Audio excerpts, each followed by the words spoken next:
Hi, Have KT, you heard? Jimmy, Hey, and Andy Scott. Marie. Hey, Hi. Yeah, just hey. a quick mic check. Yeah, everybody sounds good to me. I'm sounding good back, You hopefully. sound Yep. great.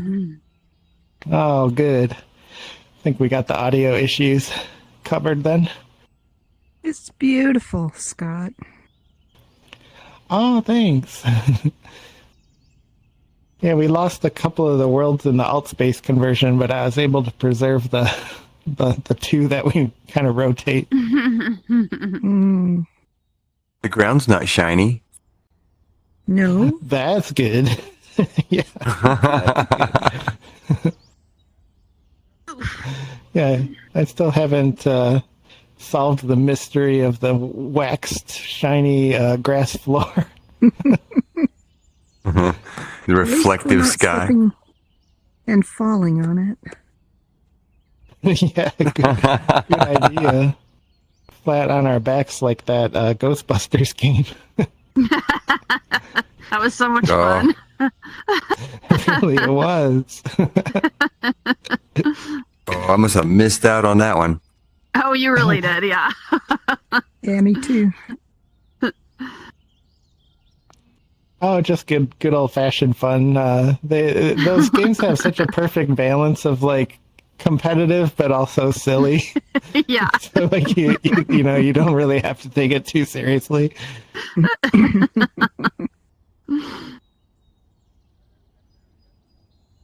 Well, let's see, what time do we got here? I'll give it another minute or so. We'll roll at 8:03. Fun little tidbit about this world. I put a Santa Claus flyby in it What? one time last year during the holidays. I remember that. And and then Altspace VR Chat did an upgrade, and I couldn't get to like the little components and configuration you had to do to update the world, so we had Santa Claus like until April. It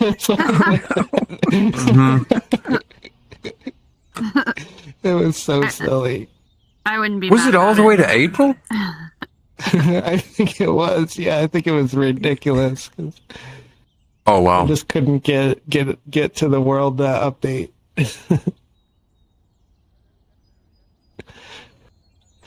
Having Santa Claus fly by instead of the Enterprise was very creative, though, and very festive. Hats off for Was that. it that large? It was as large as the Enterprise is? No, it wasn't. Oh. I was like, wow. Next time, let's do that. Yeah. It fills the sky. Hi, Fuzz. So glad you can make it. Hey, I Fuzz. love these Hey, old Fuzz. original alt space avatars. Gives me the feels. Yeah. I'm in the RV right now. I'm in my own little spaceship. Oh, neat. Yeah, coming to us from the wireless from the RV. That's amazing. Yeah. That's And on cool. topic So with excited to the be here. RV love community. Yeah. Oh, yeah. I'm so excited. Oh my God, I can't believe it's been 3 years. I think I was only there for. Have I been for 3? Oh man, has it been 3? Like I was since Alt Yeah. Space for sure. Yeah, it went by. Like I was watching All Good Things last night, and when the title crawl like popped up on the screen, it sort of like made me emotional. I was like, "Oh my God, it's like the last one." But yeah, thought we'd just sneak one. I'd been thinking about doing the video games, like the extended universe video games for a while, and I was just like, I don't know if there's an appropriate place to like insert it or something, but I'm really happy it came up because I really did want to kind of dive into them. And yeah, with that, let's go ahead and launch. So welcome to another episode of Love Letters to Star Trek The Next Generation, our 3-year mission to review each and every episode.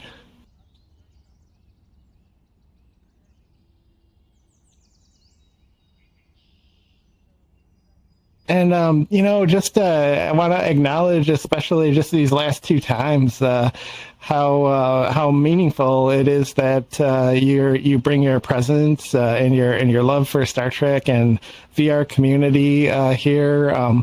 These last couple of times, I just feel it's such a celebration of our friendships and how many events we've been able to attend together, and just couldn't have done it without the togetherness. So thanks again for being here. It's always so nice to see everybody.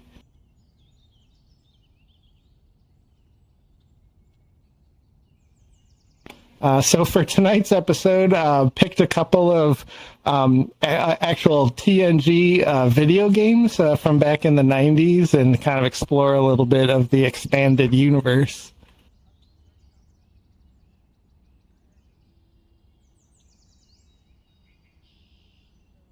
And we're going to go with the Star Trek Borg first. This storyline was essentially like 10 years after the first Borg invasion, back in the Best of Both Worlds, when Q first introduced the Borg to the Federation. And we follow this cadet who has this random encounter with Q, who sends him back in time 10 years to the first Borg invasion, where he finds himself on his father's ship. And he has the chance to save his father from the Battle of Wolf 359.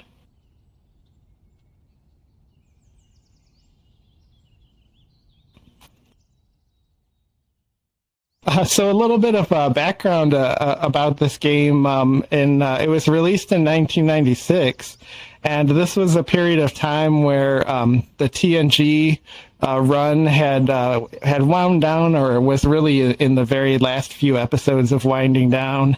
And they had launched DS9. They were working on the motion picture Generations. And they were also getting ready for the Voyager run. So there was Star Trek all over the place, more Star Trek than had ever been going on ever before. And I think, maybe that's a credit to Rick Berman and Michael Pyler, who were sort of carrying the torch after Gene Roddenberry had passed away. And I think their goal was to kind of diversify into different forms of media to reach wider audiences, and also give the fans some extra little tidbits to explore.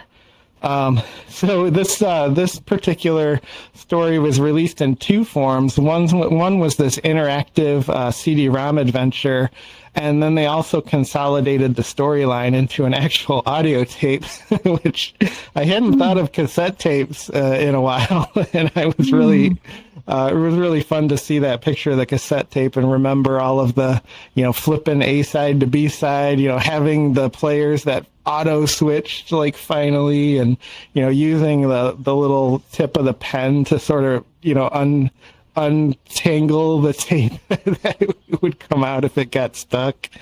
Back in the day, those cassettes were our lifeline to music and recording something. And how much fun to just kind of go down that nostalgia trip with that picture.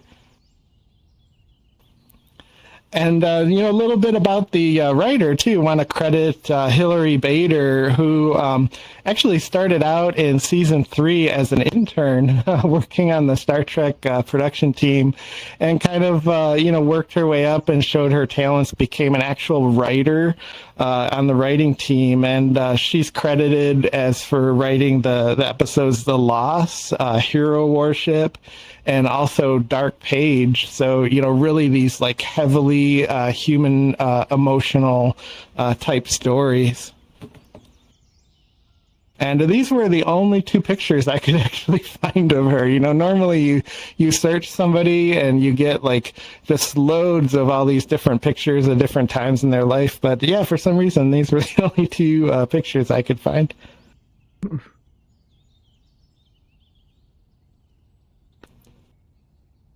So the actor that plays this cadet's father, Cadet Furlong, the cadet, you kind of are this first-person view of the cadet's experience through the story, and this is his father, played by Jeff Allen. And when I saw his face as I was watching the video, I was like, where have I seen him before? Like, it was really bothering me because I was like, I know I've seen him, but I couldn't remember.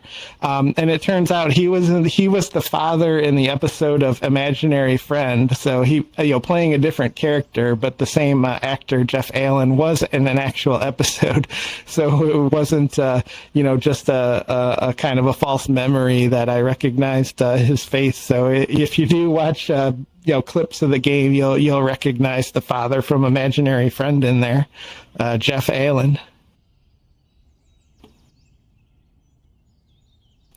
And the real highlight of the story is John Delancey, reprises his role as Q throughout the adventure, and it is in this kind of choose your own adventure format. So you can see and you can kind of picture that Q's like giving you a choice here, and I think the choice was to go on the transports that were like evacuating because the Borg were attacking, or to take the phaser and go help. And ironically, if you took the bag, it was like the whole adventure ended right there. And pretty much every choice you make, Q berates you whether you make the right choice or not. So it's kind of a funny part of the game, is just getting constantly roasted by Q.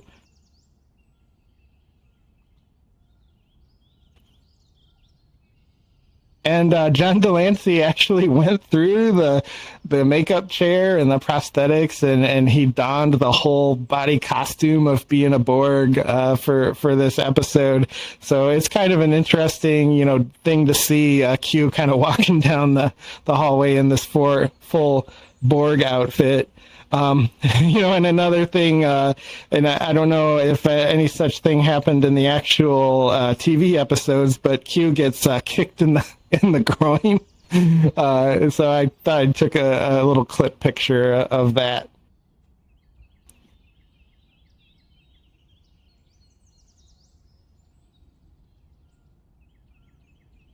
And, a little bit of an interesting tidbit is the game also promoted this idea that the ships would have a counselor. And this time it was a male counselor, which I was like super happy to see that, they didn't really like genderdize the role of like mental health and counseling and wellness. And I thought he did kind of a really good job too as this counselor character. So I pulled a clip aside where he actually psychoanalyzes Q, and I thought it was a really fun part. I mean, maybe the highlight of the whole story. And welcome, 10th Doctor. Also glad to see you. Glad you could make it. And sorry if any political ads pop up. I'm going to YouTube. I do not wish to see any ads. Life's hard enough. With Trump, harder. He gave tax breaks To billionaires. billionaires, sent jobs overseas, crippling manufacturing. His plan? more tax breaks. There's so much we're both gonna miss. And so much you would be able to tell him. Isn't that right, Cadet? Why do you keep doing that? What are you trying to prove? He's trying to prove that people actually like him. Oh, spare me the psychology, counselor. You don't have the tools to analyze me. Your problem is very straightforward, Doctor. You desperately want to be liked. If I wanted to be liked, all I'd have to do is snap my fingers, and I'd be liked.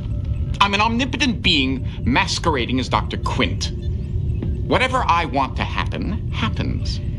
Interesting fantasy. All right, let's play that through. Then why don't you? Why don't I what? Make... Oh, I saw the no audio hand raised for you, Jimmy. Did everybody have trouble with audio? No, I could hear it. It was quiet. Oh, I'll rejoin. It's the audio is tied to the in-world volume too. So if you look at your audio settings, if your world audio level is turned low, then it makes the video screen low too. Thank you. It was off. Oh, great. Okay, I'm glad it was simple and not some technical issue. But yeah, here we go. Let me grab this here and do a boonk and a boonk.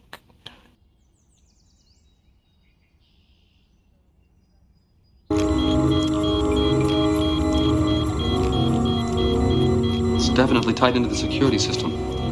It's analyzing code. It seems to be going through some sort of encryption. Oh, whoops. Hang on a second. I went back a little too far. Let me just grab the time index back from this, and here we go.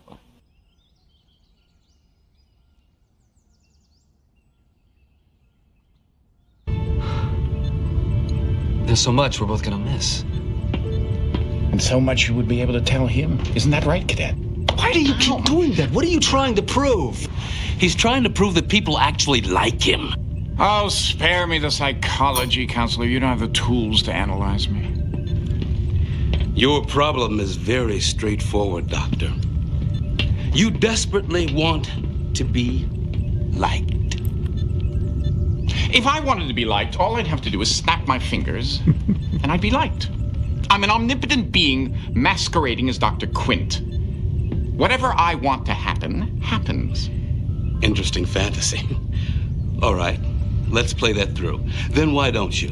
Why don't I what? Make everyone like you. Because I don't want to. No, because you want them to like you of their own free will. And phenomenologically speaking, you can't force them to do something of their own free will. Sophistry, Baraka. Truth, Quint. Let me give you some free advice. If you want to be liked, try making yourself likable. Ah! Mic drop.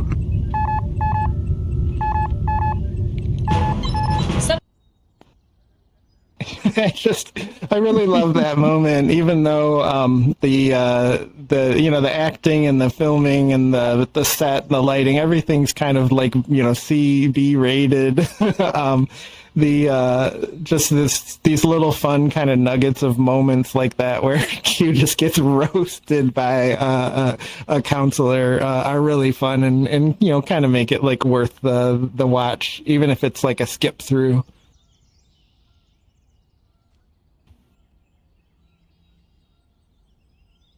And so the premise kind of this game, you almost have to kind of take yourself back to like the early 90s when technology was going, especially hardware technology was going through these like massive changes and upgrades.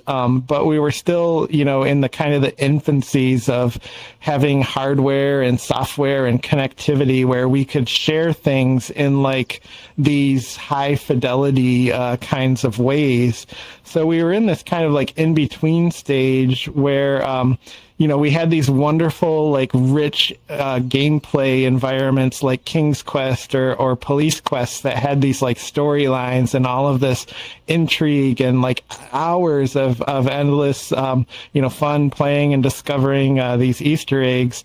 But of course, we had almost this like Intellivision or ColecoVision like level of graphics. It was, still, these 8-bit kind of 16-bit characters and pictorial representations.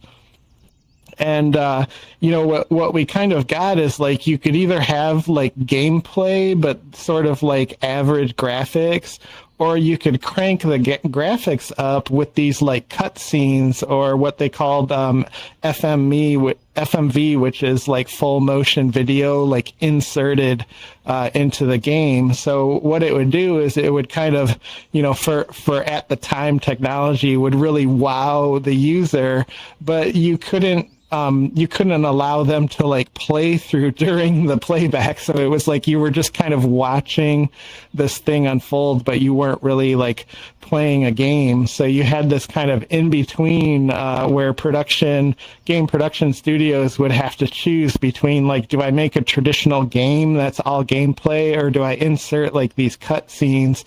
or full motion video and sort of sacrifice the playability of the game, but have like this, emotional insert.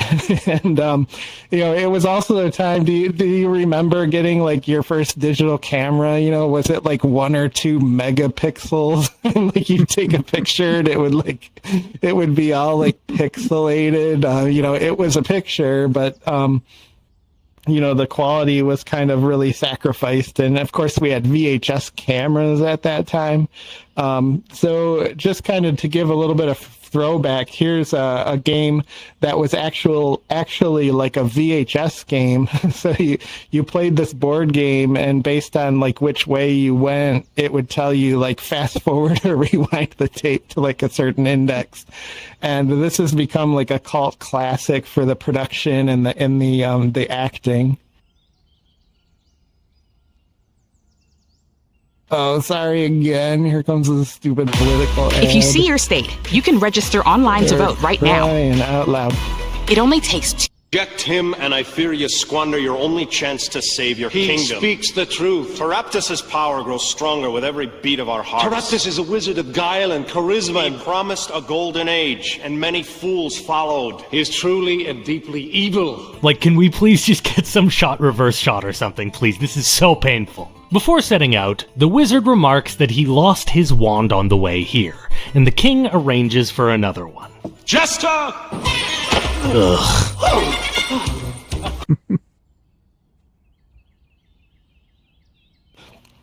Oh, my bad. There's an even better version. I thought I grabbed the wrong one where there's an actual reviewer talking throughout the video, but there's an even better clip of that I'll maybe post in the Discord because it's so wonderfully cheesy. It's gone into the so bad it's good category.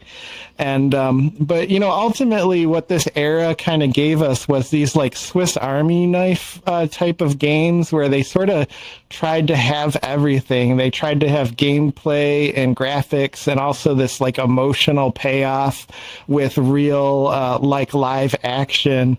But the technology was just like not good enough to deliver any of those aspects. So you almost have what's left over as these like unplayable games unless you're just going purely like for nostalgia or curiosity. And welcome Custom Reform. So glad you could join us. We're just reviewing a couple of Star Trek games presentation format, and then we're going to do some open discussion on thoughts and experiences with these types of media. And in the same vein as the Star Trek Borg CD that we saw, that CD-ROM kind of choose your own adventure, there's also a Klingon one that I did not know existed. So I went on YouTube and I watched like the whole like playback of playing through this game, and it's just like this delicious like hour-long just Gowron fest. and he brings it like 100%. Like he's so on point. And of course it's not like the TV show Gowron where there's like stakes and brevet and heaviness to the appearance. It's kind of this holodeck, almost like a little bit campier version of him, where he's just dialed up Klingon all the way to volume 10. But I really enjoyed watching it. It's kind of one of those just like, eye-rolling, deliciously bad kind of watching experiences, like the Teenage Mutant Ninja Turtles Christmas special. I watched that like every Christmas too, because it's just so hilariously silly. And, a couple of notes, too, about these two CD-ROMs is they were produced, by the Star Trek production team. So these are authentic costumes, authentic sets. They had in-universe characters like the Pac-Lid. We saw one of the actors from the episode where Data gets injured on an away mission, and there's this guy that kind of harasses him. Like that actor is also there. And so, it's just fun to check these things out of curiosity, more so than really the actual gameplay and experience.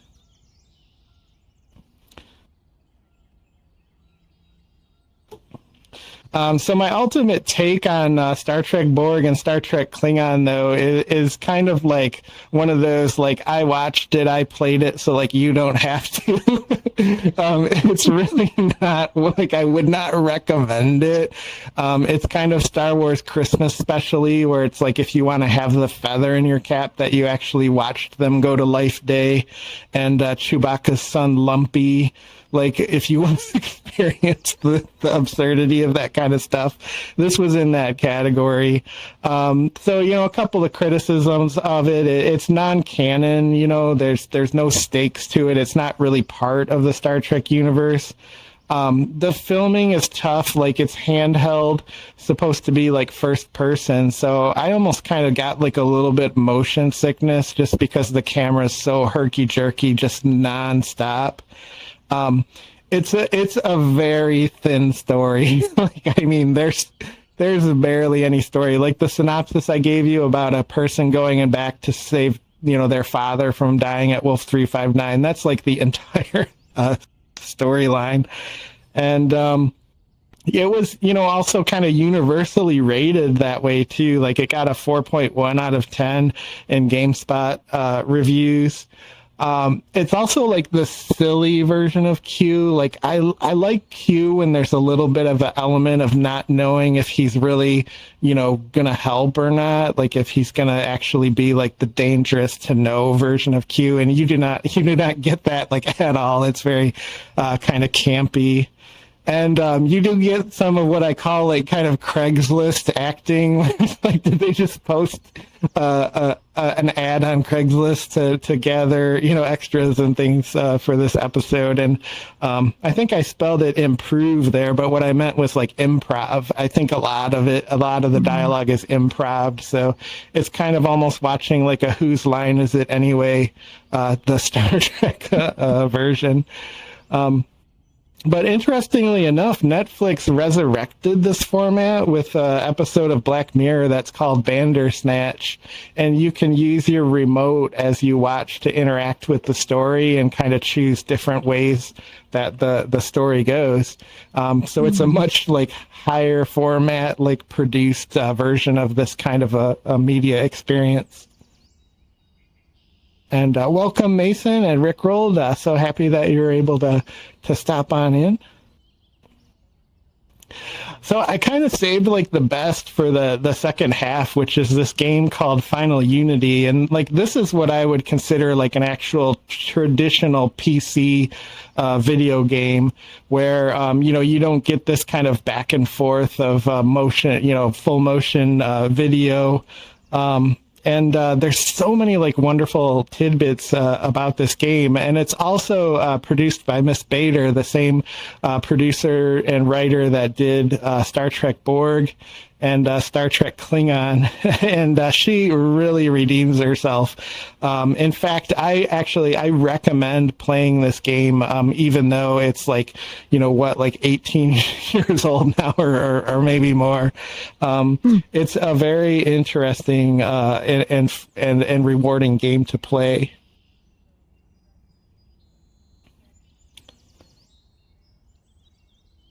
And to give a little bit of background, it was developed by this company called Spectrum Holobyte, who is really famous for being the company that brought like Tetris to home PCs in the United States. So back in 1986, I can't pronounce the name. I know it's Alexei, but is it Pajitnov? Pajitnov? I don't know Russian. Sorry. And in 1988, Spectrum Holobyte was the production company that brought that game over. Like it went gangbusters in Russia, and somebody was like, "We have to make this like global." So they produced the PC version and got the rights to distribute it. And so, as you would know, that was like a cash cow for the company, and then they could begin producing, you know, other projects that they were interested in. So they made some really revolutionary games, revolutionary for the time. One was called Vet, which was one of the first like open world type of experiences. You weren't constrained to a track. You could actually just kind of drive around the city, and you weren't, tied down to a quest. And they did the flight simulator, and this particular version is a little bit older, but there's a newer version of it that came out, I think, 7 or 8 years later, called Falcon 4.0, and to this day, people still mod it and play that game as like one of the most like authentic flight experiences with the controls to date.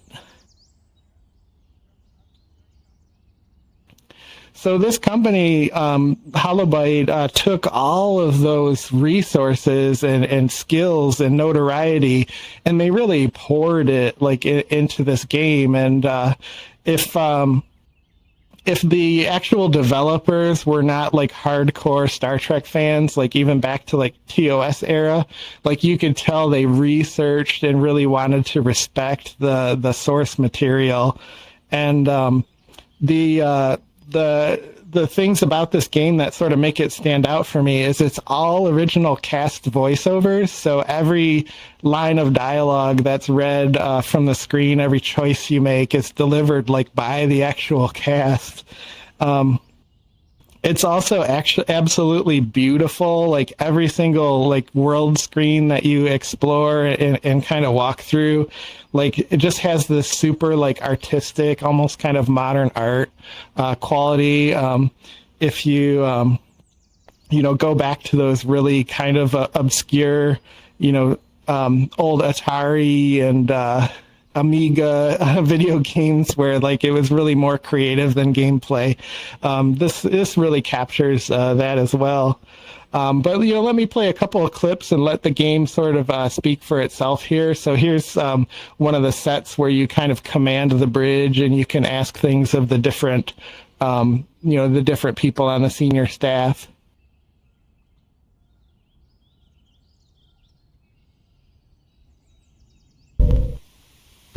Captain, a Garidian warbird is decloaking off the port bow.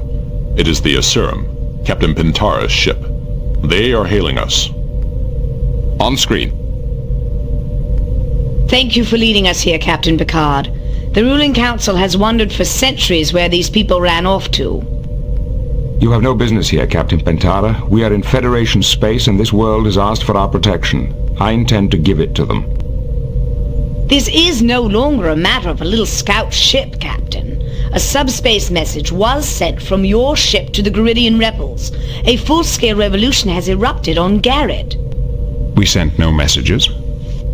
I suspect it was that revolutionary Lucana. She delights in stirring up trouble. Surrender her, end her companions at once, or face the consequences. Captain, the Aserum is powering up its disruptors. Shields up! Captain Pentara, anyone who has been sending unauthorized subspace messages from my ship will be dealt with severely. I do not tolerate that sort of behavior. You may have a few minutes to investigate, but I'm still not leaving without those people. Mr. Worf, get me Lucana on the comm. What do you want, Captain?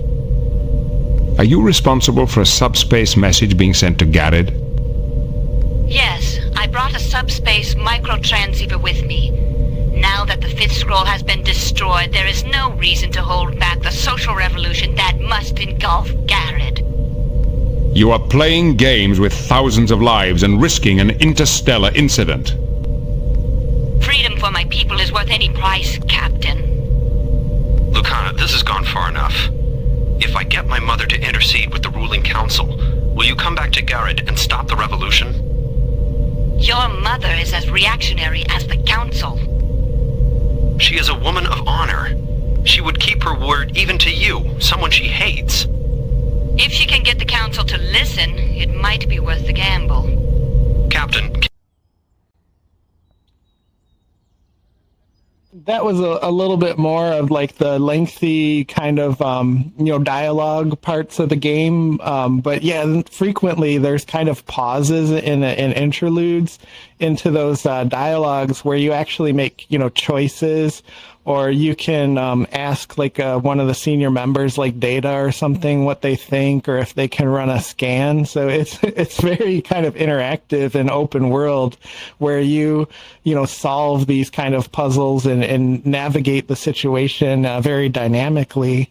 And then when you go on away missions, you can actually beam down to these locations and kind of walk about. And let me play a clip of that type of gameplay.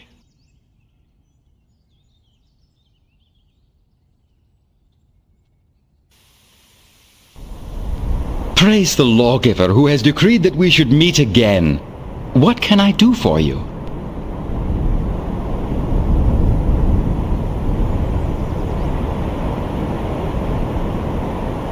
Whatever happened to Natural? He is occupied elsewhere, contemplating the price of ambition. You look a lot better than you did in that stasis field. Thank you. I am feeling much better now. Would it be possible to take another object from your vault? Very well, but my people would be greatly displeased if I gave away too many of our treasures. You may have no more than 3 objects at any time. However, you may exchange the objects you have for different ones if you wish. Here is the key to the vault.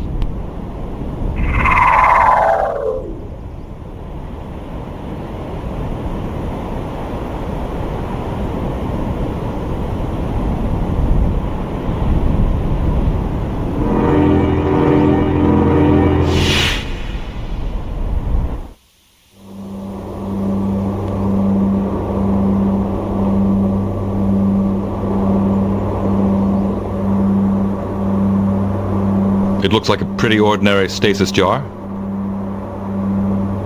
It's basically just a pole with some fancy work on the end. Elon said...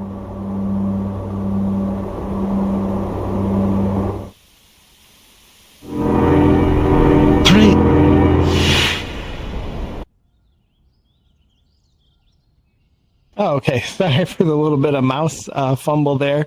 But yeah, I think the away missions are one of the probably the funnest aspects of the game, because you can actually choose from the crew, and there's actually even a couple of like cadet type characters. So if you want to experience like a totally new character that's unique to the game, so you choose like your 4 people on the away mission, and depending on who you choose, there's like some dynamic aspects of what you can do on the away mission, as they each have kind of their different knowledge points and strengths.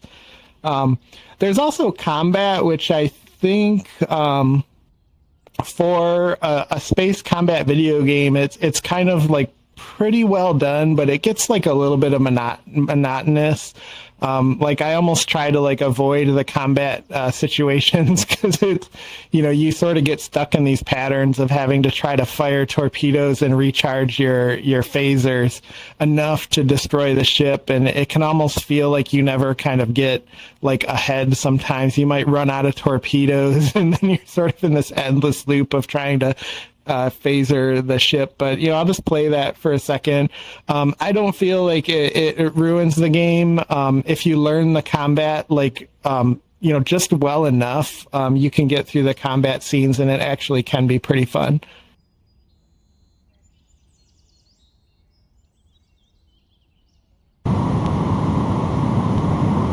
We are being Targeting hailed. Viridian Warbird. No doubt. The shields are holding.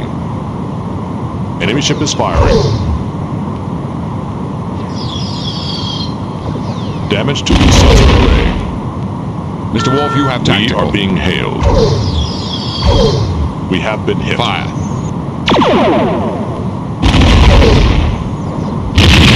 We are being hailed. Targeting Viridian Damage to Warbird. torpedo bay. I salute you, Captain. You have been a worthy adversary. Yeah, so just a little bit of clip clip there. So if any of the dialogues go the wrong direction and somebody gets upset, they can attack you. And the running a battle can be strategically satisfying. Like you can reconfigure like your power to the phasers or the shields. There's a very like low level of control that you can actually take over the ship. But I think the strengths of this game are really just like the exploration and also the puzzle solving. There's like these wonderful puzzles that you hit that you have to kind of unravel in order to further the story along.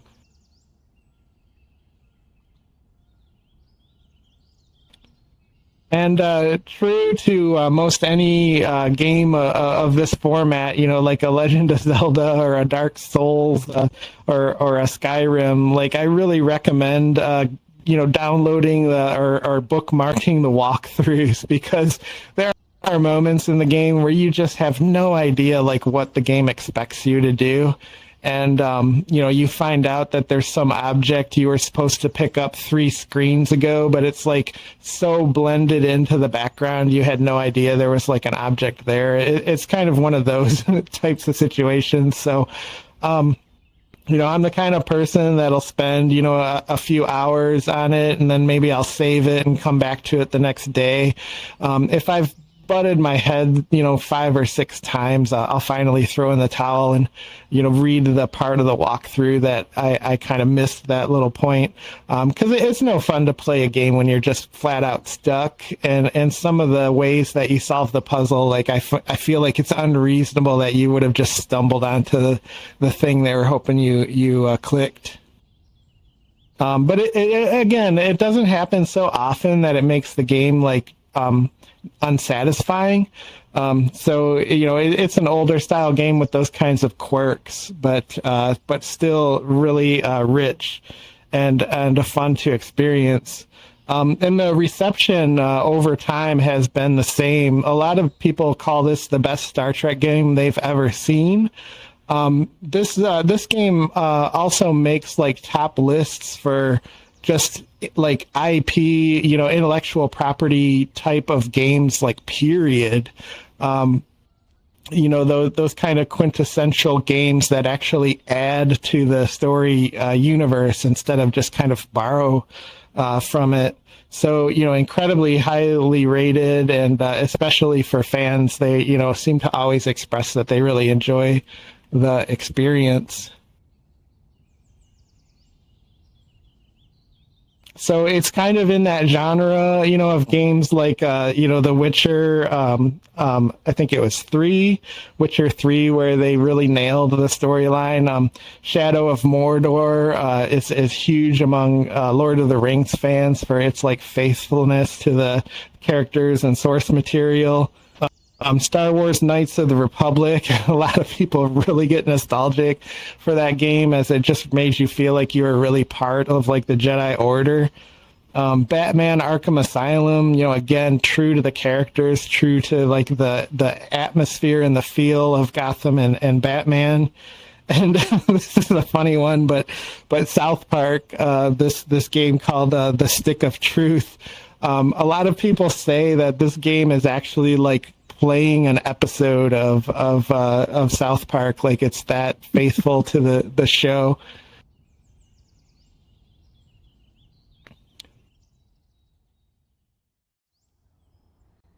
And it really takes me back to that time, in like the late 80s and early 90s, where I was having these like emotional experiences playing games, and then you would see these articles out there in like mainstream media that said, video games, they'll never be like any kind of meaningful form of art or storytelling.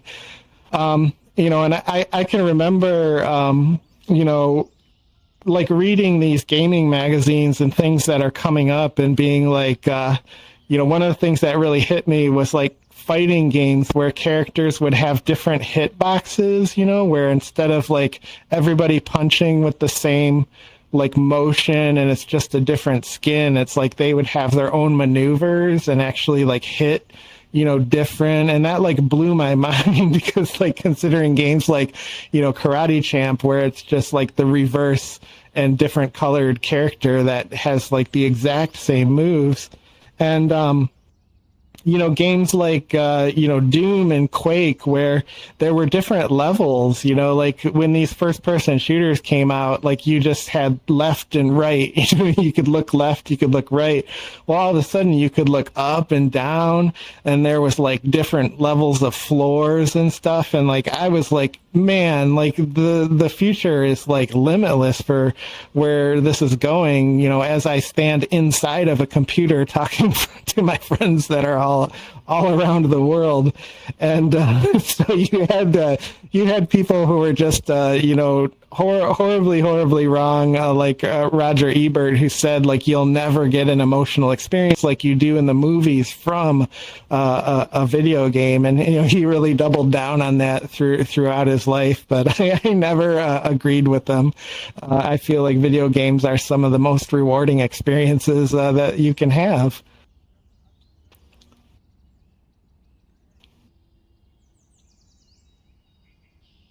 So it kind of like, brought up the idea of just throwing the question out there to the group, have you ever experienced any kind of like non-canon, Star Trek fiction that really, stuck out for you or moved you? Or if you've had like life experiences, like if you've gone to a convention or you had, some kind of interaction, did you have anything outside of the actual show that sort of is notable and memorable and moving to you? And Q's judgment is... Shall we play a game?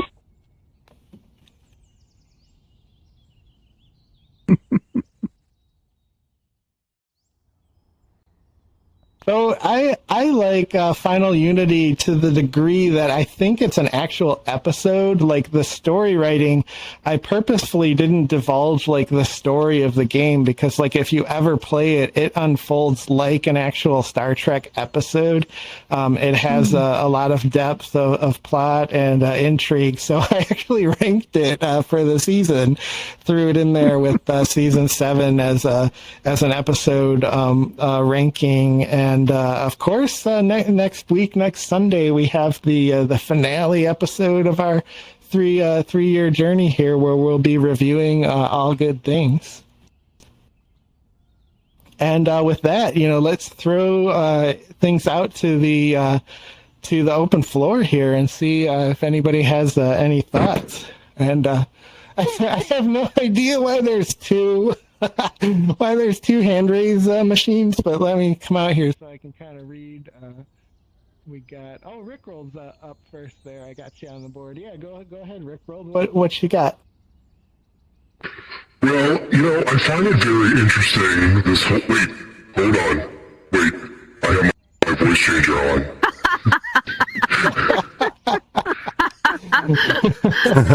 Wait, sorry. That was amazing. Wait, oh god, I feel back on. One sec. Off. Okay. Holy crap. Oh, wait, hold on. Oh no, I'm still, okay, let me change. Hold on, I gotta change. There we go. And everything's back to normal now, folks. Everything's back to normal now. Okay. Ooh. Okay. Wonderful. Let me come up here. Okay, you talked about so many different things, and like, the whole cultural value and having those, like that Roger Ebert thing. It's so interesting because I felt the same way up until, I don't know, 2001, 2002. Up until then, I was like, come on. Mario, Mario Kart, anything like that. It just didn't, I'm like, there's no way I'm ever going to feel anything. And then, like, when I got into the PlayStation days with games like Metal Gear Solid and Silent Hill, I really started to, like, holy crap, I'm getting scared, or I'm really into the story. And, like, I'm even thinking of the game Gears of War 2. Or 3, and there's a moment I'm with my friend who's totally think this is just games, this is just entertainment, and there's a scene where a guy's wife is captured, and they've been trying to find her the entire game. And in the end, he finds her, and he's like, "Oh my God, you're alive! You're alive!" And he goes up to hug her, and then the friend is like, "Dude, you don't see what happened to her, and she's been tortured and experimented on and everything, and she completely is emaciated." And me and my friend were watching that. We were so hooked and captivated that we paused, and we're like, "God damn it! That was brutal!" Like, and it was so freaking good. And then, of course, like, games like Last of Us, when spoiler alert, in the first game where one of the guy kills himself because his brother turned into a zombie, and then he gets shot, and then he commits suicide. We like paused the game and walked outside for a moment because we had to be like, all right, I need a minute here. I need a minute, And I love that. I love that we can be that engaged. And like, I really believe that this cultural value, this emotional impact, like my job, like you probably know, like I fund video games and virtual reality, and a big part of that is a cultural value. Like, we're not going to fund Call of Duty or something where you just kill zombies.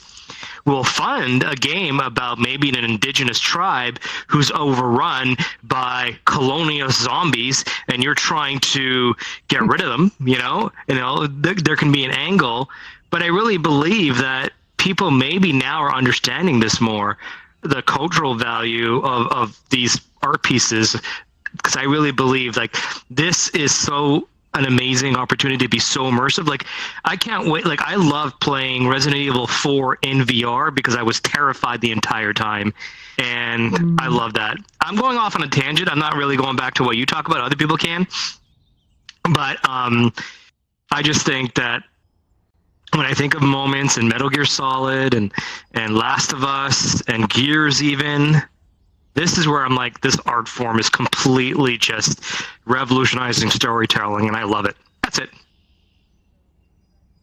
Oh man, that's a wonderful and welcome tangent.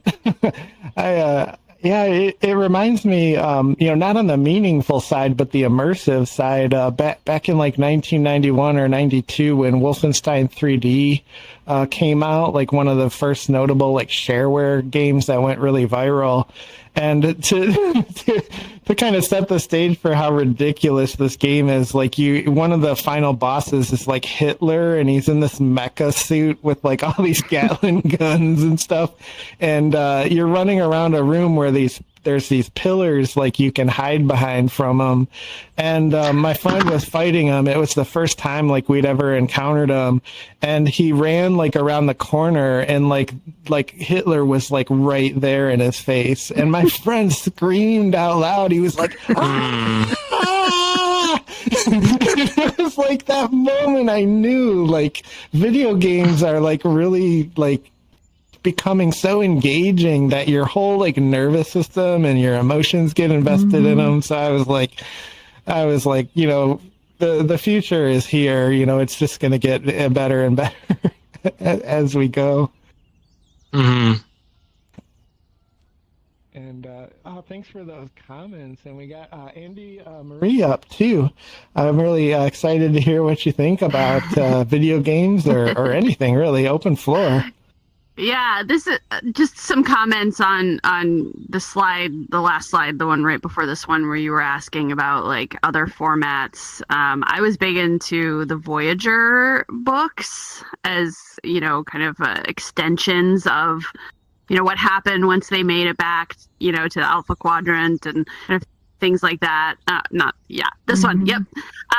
So that was always like a big thing for me. And then in terms of like real life experiences, I'm actually going to a documentary premiere in New York City in a few weeks for the new Voyager documentary that was like crowdfunded. And this kind of comes several years after the one they did for Deep Space Nine, which was really, really good. And one really cool thing that they did for the Deep Space Nine one, and I'm not sure, they probably won't do this for the Voyager one, but on the Deep Space Nine one, they got all the writers back together. and they created like a brand new episode, which was like an extension of like where we left Deep Space Nine, and it was just the writers just whiteboarding it. They didn't actually film anything, but they did a really cool animation to kind of flip back and forth between the documentary and this new episode. And so I thought that was a really cool way to kind of extend the storytelling beyond where it was left, and so I just thought that was super creative. So if you're a fan of Deep Space Nine, I highly recommend that documentary. It's called What We Left Behind. I'm so excited. I did see that, and I loved that, because especially Voyager 2 is very deserving. Is like neither one of those shows sort of got like any kind of memorialized like ending, like they ended like emotionally, but like for the cast and crew, like they were saying that as they were shooting like the final scenes, they were like taking down like the set. Yeah, exactly. So the actors were delivering their lines while they were watching the set get disassembled. And with TNG and TOS, they went on to like Hollywood. So I mean, what a letdown for the actors and the production staff to be treated that way. Like, I can't wait. So Voyager is going to get a nice documentary treatment. Yeah. I'll report back in the Discord after I go here. In just a couple of weeks, I'll let you guys know how it is. Good. I can't wait to. I mean, I know it's already going to be so good, but I can't wait to hear like how good.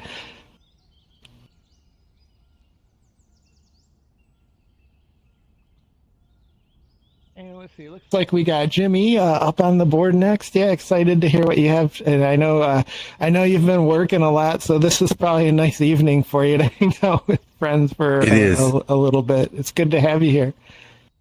It's good to be here. So I remember a few months ago, I put up some Star Trek CD-ROMs that I had found. They were given to me by a college buddy, and I never got to play them. But some Star Trek games that I did play way back in the day. I remember there was an arcade game that was polygon based, much like a Battlezone, if you guys remember that tank game, where you were fighting Klingon. Is it Birds of Prey? Is that the Klingon, or am I confusing that with Romulans? And but even before then, back in the mid 80s, there was a computer game that had different sectors of 10 by 10 grid. And I want to say it was like maybe a 6 by 6 or an 8 by 8 galaxy filled with these 10 by 10 grids. And one of them had a starbase in which you could refuel your torpedoes, get your damage fixed. But all the other grids would have like a Klingon ship in there. And you would have to figure out, like, if there were like three grids to the left and one grid down, you would kind of have to figure out that angle. And it would send the torpedo in that 360-degree angle, and whether it be a hit or miss, depending on how close to the correct angle you got. And it was a wonderful game. I played it on my Commodore 64. It was an early PC game, and I would have to type that in for 4 hours every time I wanted to play. But I always wanted to play. I didn't mind typing it in because it was Star Trek, and at that time, it was the only Star Trek game. And little footnote, my mom did eventually get me a 5 1/4-inch floppy drive so that I could save my program instead of having to retype it. Yeah, no doubt. I remember that thing cost $250 way back in the 80s for just an external hard drive, which by the time of the late 90s, I think a 3 1/2-inch floppy disk drive cost like what, $10? The technology was so common. But those are the two Star Trek games that I remember way back in the day. Oh, that's really cool. I love those just replayable, really intriguing like strategy games from back in the day. Like so many games that are kind of lost to time and have become abandonware, but they're like truly like exceptional games because you had these brilliant minds like making these game mechanics and these storylines, you know, just like for the love of it. Like there was really no money like back in the late 80s, early 90s, unless you were like maybe Sierra, you know, with like King's Quest or something. But you know, you have some of the most like artistic and independently developed you know, games from that time. So like, you know, abandonware could be a fun place to like shop and just download some old school DOS game and, you know, spend a weekend just checking it out. And yeah, it looks like we got 10th Doctor up too. I imagine you have some fun anecdotes about this. Oh yeah, there's a whole lot, but I was going to ask. I'll look it up later if nobody knows. Can you get that Unity game like on Steam, or how would one kind of get their hands on it? Would you? The way that I played it, which is not hard, but it's like a little bit of finagling, is you can download the game, and then there's this utility called DOSBox. And what DOSBox is it simulates like an old computer that just ran like DOS 3.0, and then you run the game like within that little DOSBox window. But you can save it. I found that it didn't like crash or wasn't buggy, and you can make it full screen. So once you get the game downloaded and launched, like you're actually playing it as if, you know, it was like on your PC. Oh, okay. Yeah, I can't believe in all the Star Trek I've been exposed to, I never even heard of it. I mean, I heard of Star Trek games, but I heard that they all sucked. So maybe by the time we got to that, it was, yeah. By the time we got to that, it just wasn't an issue. But I mean, look at what happened with you on the lower right-hand corner there. You told me you never heard of that game, the Star Trek, the collectible card game. And most of you probably already know, in the late 90s, I owned a comic book store, but I was really focused on collectible card games, you know, Magic being the one that was the moneymaker. But I always loved to support I think so. Star Trek: The Next Generation, the core set had come out, and then I think as my store was just opening, the Borg extension came out. Now, my experience, of course, I ran tournaments for this that I'd get hardly anybody, because that card game was like their episodes.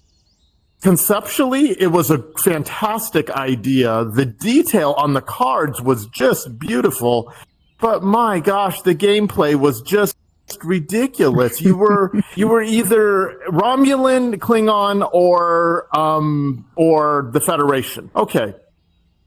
That would be one thing, but there was no balance. The cards were ridiculous. If you had Data and Picard and they just had all the abilities, and everyone would play Federation. So then you're just completing missions. So my goal, what I loved doing, and it actually made people angry to where I thought I was going to have to stop tournaments, I would intentionally look for the cheap Klingon. I would be Klingon, and there was never a better feeling than somebody to put out their $100 Future Enterprise and then put Picard down and put all these money cards down. And then I would just come in with my Klingon bird of prey and blow the entire thing up. and they would lose. It was just this kind of weird money grab, but I love them. I got complete sets of everything. And the black border. You got the white borders up there, but like the beta printing of it. But I had a lot of fun with it in the way of just kind of messing with other people. I mean, I would intentionally let them, get the whole Enterprise all boarded up with the entire, cast of these, what I thought were broken characters, and then just blow the whole thing up. But yeah. I mean, thanks for bringing this to our attention. I one that you didn't bring up, and it makes me kind of sad that Ender's not here, is Final Fantasy. I have seen the reactions I've seen from other people about the Final Fantasy franchise over so many decades. When I first met my wife, her younger brother and sister actually lived with her, and I would watch them. They were so into it. I was never so much into it, but they would, like, as a family, play the game together, and then there were, like, moments like Rickrolled was saying where they'd have to stop and kind of absorb something that had happened, and I didn't know about that Robert Ebert thing, but, I never like that man, and it just totally makes sense that he would say something. Absolutely, for video games not to be recognized as an artistic medium, it just shows how short-sighted the man was. You could make the same argument for movies I knew people that I won't watch movies because life is meant to live, not to watch other people do it. I mean, you could really make the same argument he was making to them simply because he didn't get it, kind of thing. But yeah, having the shop and different people that I've known, having these really incredible discussions about video games. I run a class with kids. Things always come up. Right now I'm like starting up a Minecraft group, and I look around and I see all these little kids wearing Minecraft shirts, and I'm like, oh, this is just some silly little thing for kids. But my gosh, the way I watch them come together and work problems out and things like that. I mean, on so many levels, what a great idea, Scott. I love that you brought the Unity to our attention, and I also wanted to real quick touch on, as you were showing those clips of the thing with Q with the video, he is just carrying that entire room. I mean, I will totally look that up and watch it just for him. It just really showcases John Delancey, I think is his name. He is just stellar. He is just phenomenal. I loved it. It was great. So, yeah, thanks for doing this.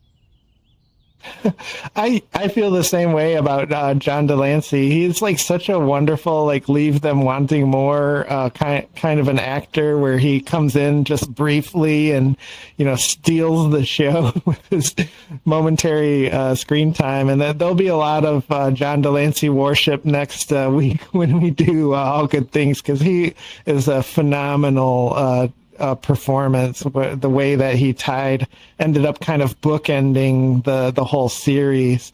And I totally relate to your approach to the game too, because like I'm seeing on the board there's like a Damon Bach card, which is probably pathetically like weak, but you can find these synergies between cards, and like you can make these cards that people make fun of into these like mind-blowingly hard to beat decks.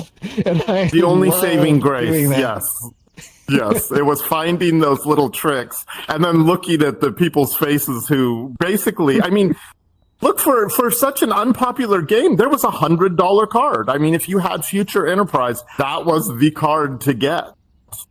Spoilers for next week, but I think we've all seen it. Of course, because they all, if you can see the cards, they all have these little. Enterprise.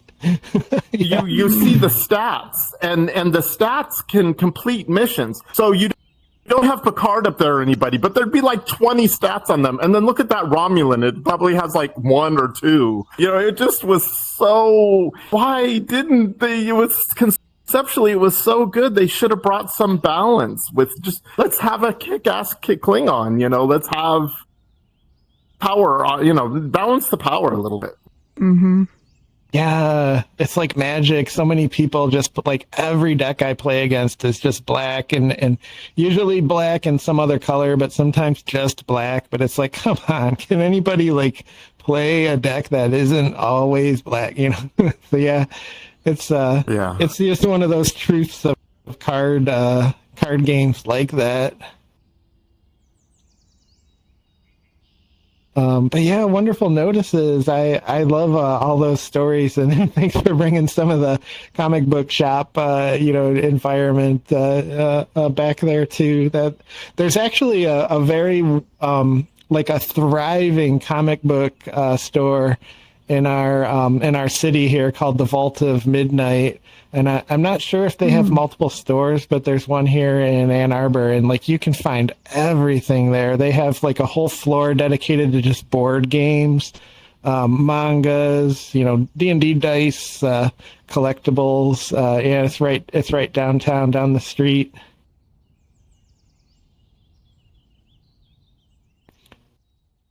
And yeah, we got Rick rolled up on the board there too. Did some thoughts come up? Please share. I wanted to ask the community and you, Scott. I think you might have talked and I might have missed it. I like the idea that there are novels that do they extend some of these episodes and is there a lot of great books out there? I know Andy Marie has read some, but I just want to know, has there been stuff like this episode has now continued into this novel? And that's what I wanted to know, if you know a lot about that. Yeah, I can give you an example. If you remember the episode called, I might not be getting the title right, but it's about a Romulan admiral that actually defects to the Enterprise. And because they kind of set him up, it turns out that they set him up to prove that he was a traitor. And in the end of the episode, it ends pretty heavy where he takes his own life because it's like he has nothing to look forward to but Federation interrogations, and he can never go home. And if you remember, he asks, Picard to, he leaves this letter to give to his daughter because his whole life was about trying to build a better world for his daughter. And there's a book where Picard actually delivers, he sneaks into the Romulan Empire to deliver that letter. So there's very direct ties in some of the stories to the episodic storylines, even though they're not canonical entries into the universe. Whether or not they're good and worth reading, I think it's subjective. I think you can kind of almost give it a little bit of a fan fiction type of a category where you're not always getting the true, deeply intriguing, masterful story strokes that you see in the episode. But I think ratings book rating sites and Amazon reviews and stuff are really telling. So you can find, what's the best Star Trek novel to check out. And my question for you is, what is your favorite Star Trek game? Because, we've all played a bunch, and I enjoyed the Bridge Commander just for the group setting. And I tried to get into the Star Trek Online. I just couldn't get into it. What is your favorite Star Trek game? I would probably continue to replay the Final Unity. I try to let 4 or 5 years go by between playthroughs, so I sort of forget. I obviously I know I'll never forget the main storyline, but I sort of forget the puzzles and stuff. But to me, that's hands down the best Star Trek game that's been out there. I also can't say that I am a prolific Star Trek game player.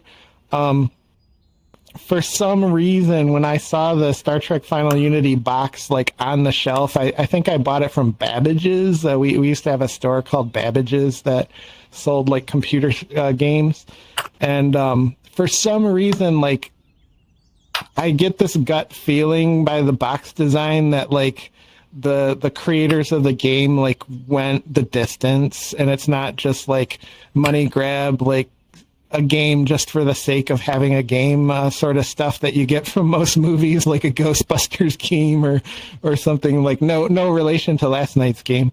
But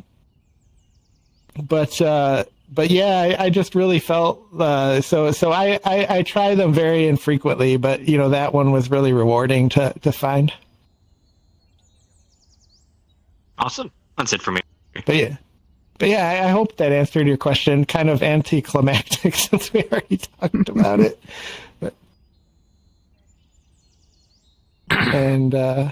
Well, cool. That takes us through all of our hand raises for the night. But just want to make sure doing a going once, going twice here. We didn't have anybody struggling to get the name up there or something. If you got something, feel free to speak up or give me a wave. If not, KT, do you got, or is that a wave so long? Jim, yeah. Jim's gone, but I was going to say the first time I got frustrated with typing in a program and data like he was talking about, I was on a Trash 80, and so I called him and said, what can I do? And he said, well, you've got a cassette tape? And I said, yeah. And he said, you got a cassette player? And I said, yeah. So there's a jack in the back of the box. You can put it in there. And so I had that serial tape to use for storing my program and the data that went with it. Just had to sort of mark off, what track it was on. And I'd say one of my favorite games was back in that time period was Myst, because it was more of a puzzle solver, and the artwork on it was beautiful, I thought. Yeah, Myst is one of those games that you'll see on like top 100, all-time lists. Really well designed game and worth playing. Timeless gameplay is really like what it is when someone puts like that much, thought and testing into it. And that was so groundbreaking for its time. I mean, if you look at the year the first one came out, there was nothing like that. Not on that level, anyways. Right. It was, and the new port to VR is not bad. Check that out. Oops, you're breaking up. And I there you are. Storm here, so yeah, I'm cutting in and out really bad. Sorry. It messes with our internet. Storm? Oh my gosh, yes, and I'm just listening to. We've been having some issues on a property trying to put up a retaining wall. And we just put another one up, and this kind of freak storm came up, and even want to go up there and look. I don't want to look. I'm gonna hide here. Oh my gosh, the island was like, so you're gonna build a retaining wall, huh? Well, laughs at your plans. Well, we have an engineer here who's kind of setting up this way to try to get the water to run off so it doesn't, oh my god, and I hope it works. I'm too scared to look. An acid test. Yeah. Oh my gosh. I have a question out of curiosity, KT. So when you plugged in that tape player, you essentially recorded like the keystrokes so you could replay it without having to go through the programming?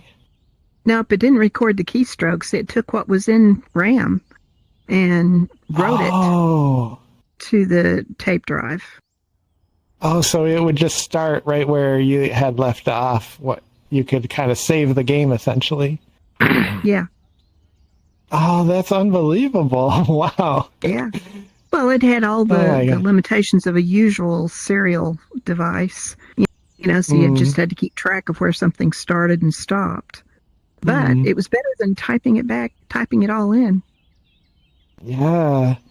I mean, yeah, I use PowerShell sometime for work, and man, it's like unforgiving. Like you have 2 spaces instead of 1. Like, forget it. Mm-hmm.